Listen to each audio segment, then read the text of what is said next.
माजी मुख्यमंत्री उद्धव ठाकरेंचे निवासस्थान असलेल्या मातोश्रीवर ड्रोननं नजर ठेवली जात असल्याचा आरोप करण्यात येतोय। मातोश्रीवरील सुरक्षा रक्षकांच्या हा प्रकार लक्षात आल्यानंतर त्यांनी याचा व्हिडिओ शूट केलाय। त्यामुळे मातोश्रीवरील सुरक्षेचा प्रश्न निर्माण झाल्याचा आरोप ठाकरे गटाच्या नेत्यांनी केलाय। निवडणुकीच्या काळात मातोश्रीवर टेहाळणी केली जात असल्याचा आरोप होतोय।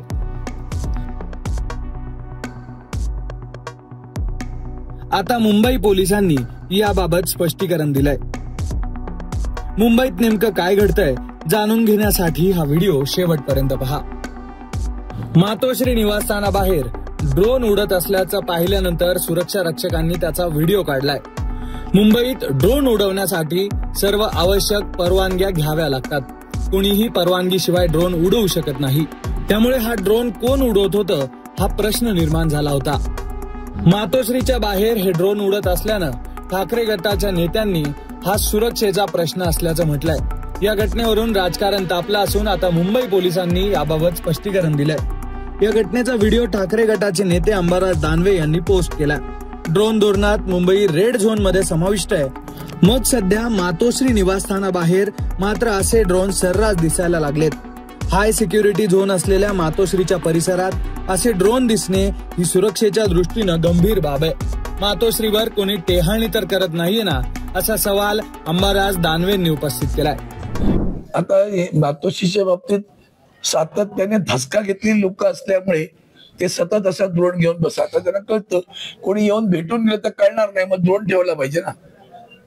किती म्हणजे खालच्या पातळीवर हे लोक जात आहेत आणि किती अविश्वसनीय कारभार यांचा चालू आहे त्याचं ते द्योतक आहे।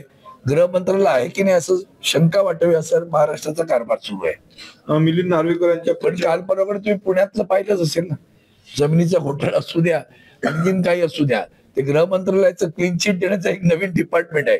गृह मंत्रालय आरोप आणि गृह मंत्रालय क्लीन चिट असे दोन खाते काढलेली आहेत। त्या दोन खात्यांना एका खात्याने आरोप करायचा, दुसऱ्या खात्याने क्लीन चिट द्यायची, असा याचा धंदा आहे सध्या।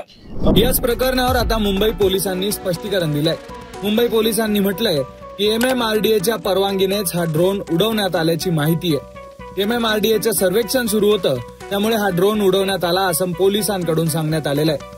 MMRDA कडून या परिसरात कामं सुरू आहेत आणि त्याच संदर्भातच या ड्रोनद्वारे पाहणी करण्यात येत होती।